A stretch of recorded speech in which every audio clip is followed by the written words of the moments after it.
Hi everybody, my name is Alan Dipert and I'll be talking today about JavaScript Assisted Common Lisp, or as I like to call it, JACL.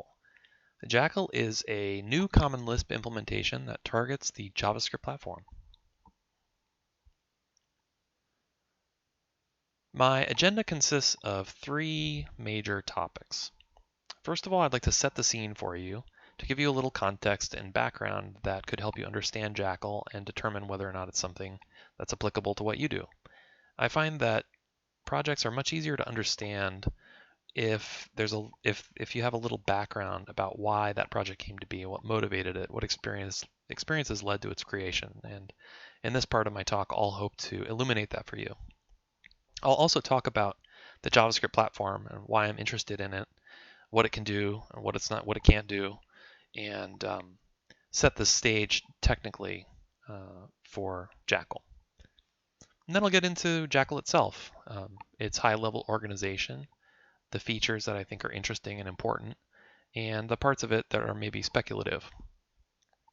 Finally, I'll do a little demonstration, and we can see JACL in the browser running, and I'll also show JACL's REPL client facility, which is kind of a novel thing about JACL because it involves this asynchronous reader that I'll talk about.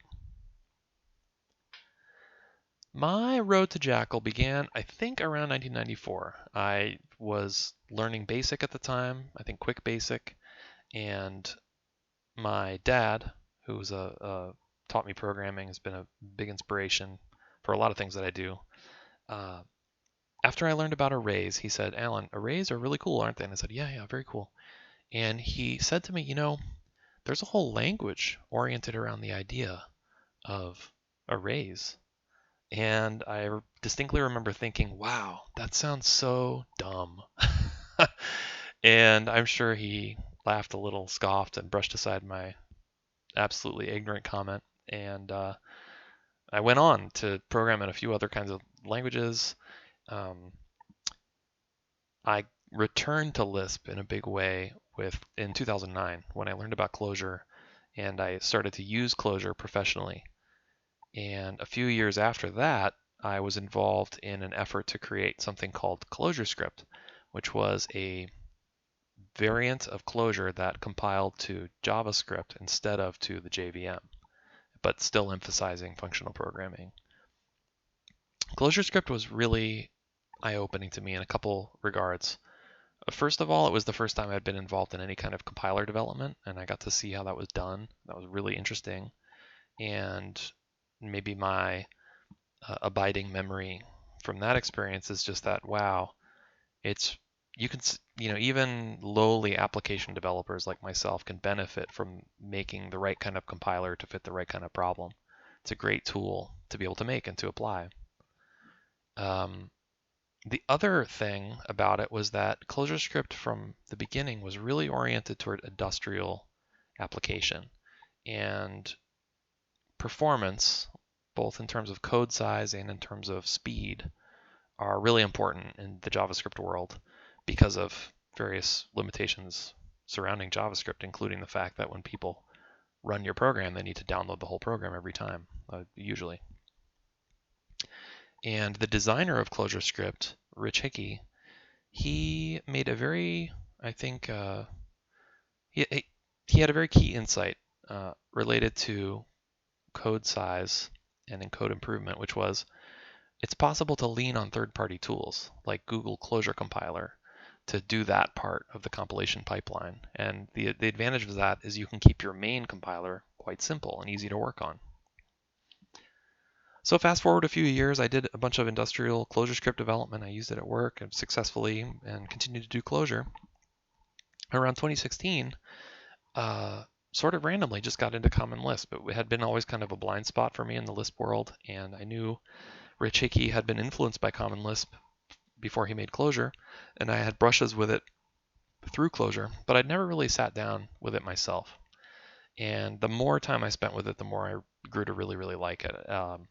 It's, I think, in a lot of respects, lower level than Clojure, but I think that that lower level aspect defers more capability to the programmer. There's more room to make the language of the problem as I've heard it called. So as my Lisp fanaticism grew, I had this idea to make JACL. But there are actually a few other ideas that led to JACL that happened kind of concurrently. At one point, I had the idea to make my own Lisp dialect called Beta Lisp. That was going to be an experimental vehicle to play with this idea that macros receive arguments macro expanded by default. And so the beta in Beta Lisp comes from beta reduction lambda calculus. I had this idea that would, dramatically clean up the Lisp implementation, but it didn't really work out that way. There are other problems associated with that, and I didn't get too far with it. But I did stumble on this idea of an asynchronous reader, which I'll talk about again soon in the talk. At one point, I picked up a copy of Common Lisp: The Language, second edition by Guy Steele, and I also read through a bunch of the early Common Lisp design discussion emails and this su-ai.arpa mailing list thing. And that got me interested in, or I think gave me an appreciation for the amount of design work that went into Common Lisp, which was really refreshing to me because I had just failed to design a language. And I felt better about failing to do so when I realized how difficult that really was to do. And I realized that implementing a spec would be a lot easier than designing a language, like orders of magnitude. And at least one reason is if you're handed a spec, you can work on it in pretty small increments and make really gratifying progress over a long period of time, and that progress can be continuous. But if you're working on a design of a language, that's something that requires a lot more effort. So I just started to play with this idea of implementing a Common Lisp, and I knew Common Lisp was huge and that it would probably never be done, but I just couldn't help myself. And as I got going, I realized I had this opportunity to maybe achieve some things with the new Common Lisp. First, I knew that the browser platform suggests a lot of language level ideas to solving various problems. And I thought, if I'm going to be making languages to target JavaScript, what better way to start than with Common Lisp as a substrate? Because it's a known quantity and it's a proven substrate. And I also realized I had an opportunity to pursue this idea of an asynchronous reader because I had a suspicion that with an asynchronous reader, a new level of residential development could become possible, which is to say that the development time and the runtime environments could be integrated in a way that they haven't yet been with any of the Lisp implementations that I'd experimented with. And plus, you can't go wrong if you have a nice Common Lisp to work with. And I thought, if I'm going to be doing browser stuff for the rest of my career, it'd be nice to have a Common Lisp that I can use so that I can write Common Lisp. So the JavaScript platform, which I'm interested in compiling to, and which JACL is intimately related, in a nutshell, it makes the browser programmable. So prior to the advent of JavaScript, the web browsers were effectively static document viewers with some styling capability. JavaScript makes them full-blown programming environments. That's interesting and important and valuable in an industrial setting because it makes people feel like web pages are faster. They're not necessarily actually doing work faster, but they're more responsive. Modern JavaScript runtimes are also quite efficient and fast. They have world-class garbage collectors now in Firefox and Chrome, and world-class tracing JITs, really incredible technology. JavaScript is quite a fast language, even in commodity web browsers. There's a document object model abstraction in JavaScript, and this is how one presents user interfaces and collects input from the browser. The JavaScript platform is heavily restricted, and it has severe limitations, and it has those limitations because it's fundamentally for running untrusted code. People have to believe that if they have JavaScript on in their web browser and they go to a website, that the website will not have access to their personal files, and will not be able to crash their computer. So that's probably the major reason that JavaScript does not have multiple threads, multiple any kind of concurrent execution model. It's single process, and it has an event loop, which is to say that inputs can happen in JavaScript, but inputs are enqueued on an event queue, and that event queue can only be consumed by one process, which is the single JavaScript process. So JACL brings to bear in the JavaScript arena a few different tools. The first set of tools is related to interoperation with JavaScript, and I mentioned a few special forms here that allow one to call JavaScript functions, access JavaScript object fields, and to generate arbitrary JavaScript code. There are other aspects to this that aren't on the slide, like the JACL numeric type, the fixed num, is a JavaScript floating point number. So the relationship there is very tight, and it's actually that tightness is an effort towards efficiency, since I don't need to ship my own implementations of things like fixed nums or flow nums. But that level of integration is also primarily what will preclude JACL from becoming any kind of conforming implementation. JavaScript is just too restrictive for that to ever be possible. The second major aspect of JACL is that it needs to be able to make small and efficient code. As I mentioned earlier, I want to use this at work someday. It needs to be competitive with whatever language du jour people in my field are using. And I learned from the ClojureScript experience that I don't necessarily need to be the person who writes those optimizations, because I just need to generate JavaScript that other JavaScript optimizers can understand. And this is great as an individual contributor. This is my personal project.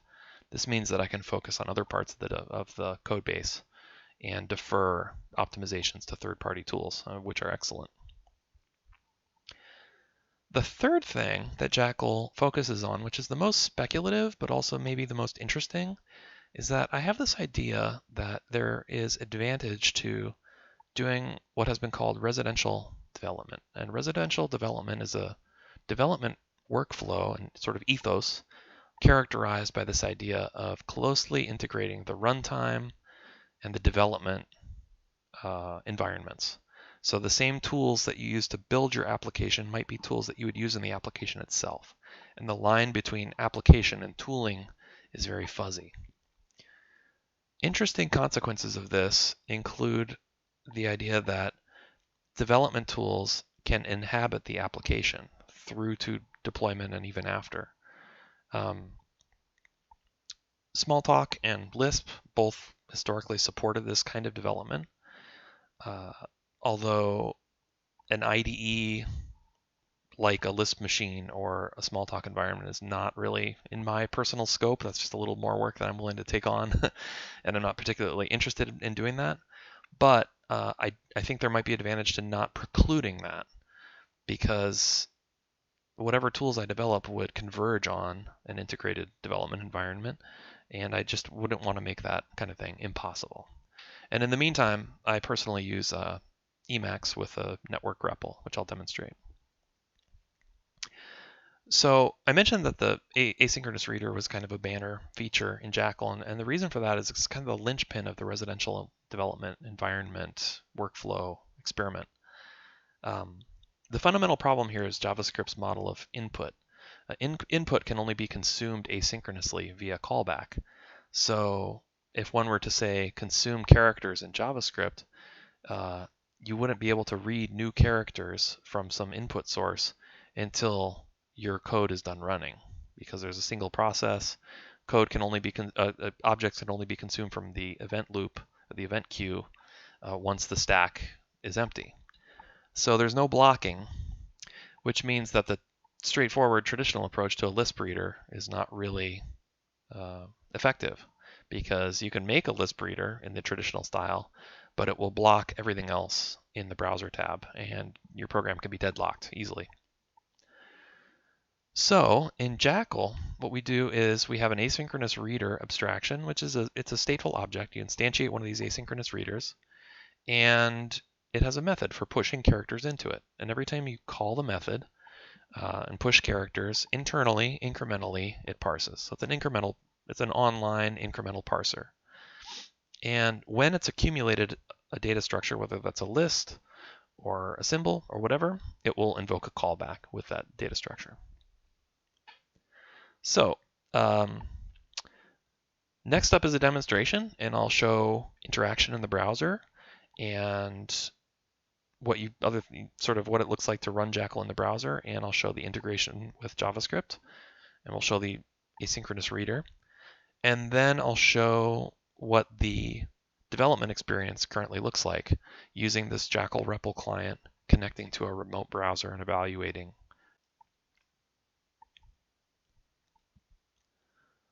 Okay, we are back now with a demonstration. So over on the left-hand side here, we've got a terminal open, and I'm running a local web server on port 8000 from the JACL distribution directory. And on the right-hand side, we're looking at the JACL tests, which are just basic tests of JACL, woefully incomplete.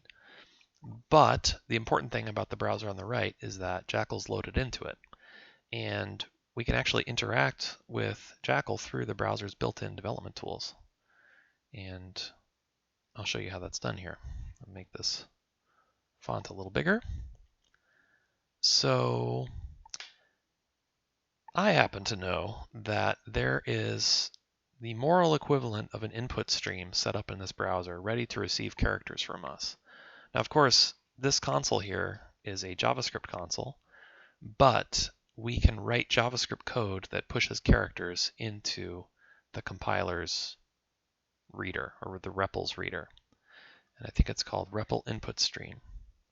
So we can do REPL input stream dot write each, which will take a sequence of characters, and we can send it just the number 123.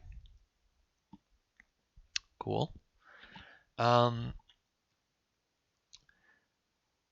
The killer feature of the JACL REPL is that it's incremental. So when we sent the characters 1, 2, 3 with a terminal space, it read the token. But because this is an incremental parser, we can send it characters one at a time, and it will digest them and only read, compile, and evaluate when an entire token or an entire datum has been accumulated.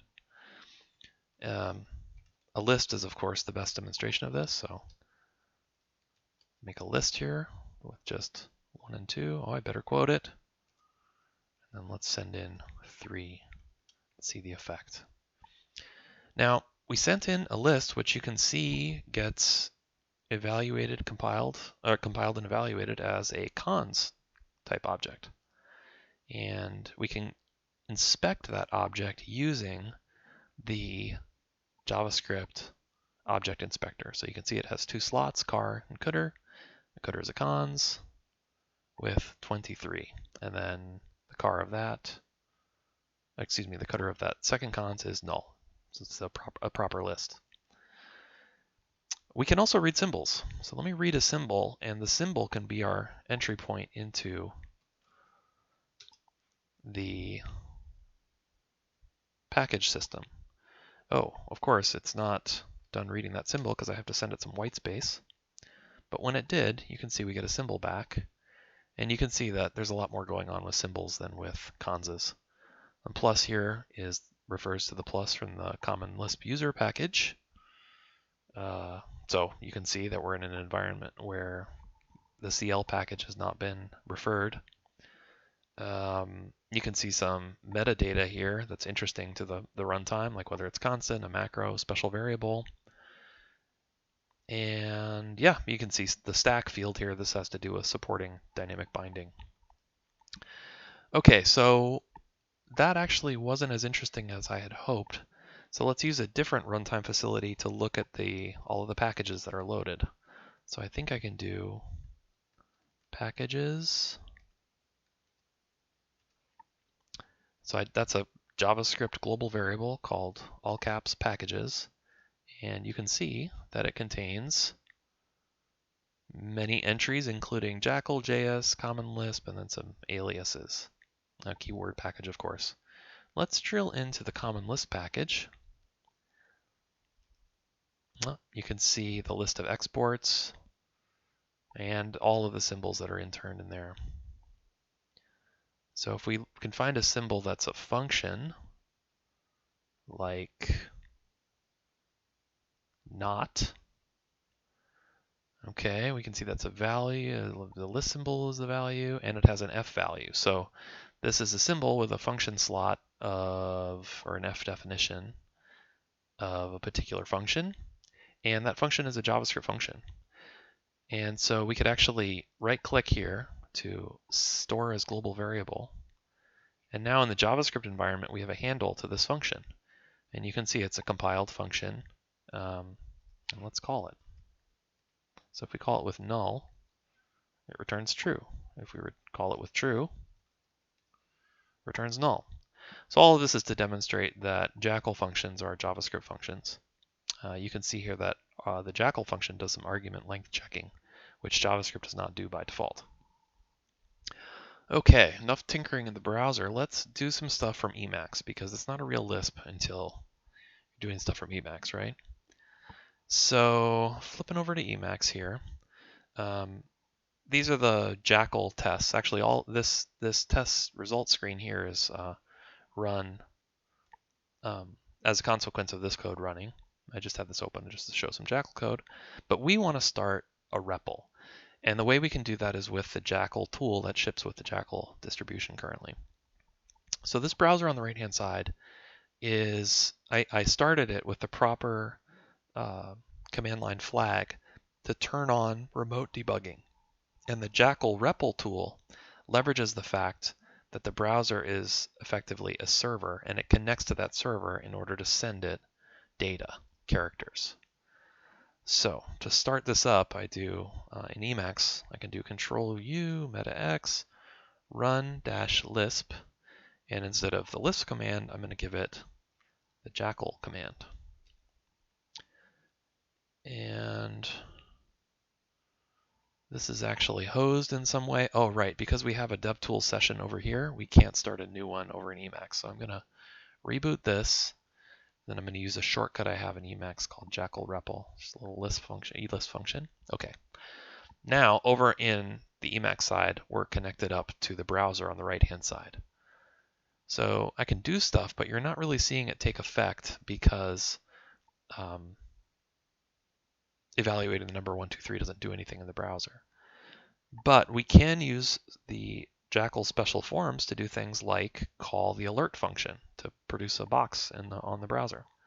So let me do, well, first, let me go down to the JACL tests file, and I'm going to evaluate this to enable some of the reader macros for JS syntax. So we're interested in the alert function, and I'm going to reference it here from JACL. You can see the REPL doesn't pretty print stuff, and it's just basically spewing the JavaScript textual representation of things. But that @pipe reader macro is a way for us to access global variables. So we can do, we can use well, there's a couple ways we could do this. We could use JACL call and pass it a topic or a function, the alert, and then let's pass it a JavaScript string. Boom. Cool. We can use a little more sugar to do something like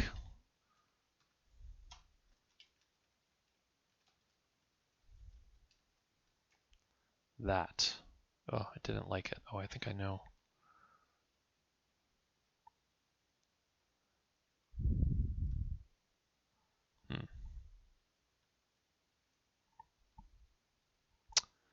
Well, something might be broken there. Anyway, more work for me to do, but this concludes the demo, and I thank you very much for your time, and I hope you learned something from my presentation. I look forward to answering your questions. Thank you very much.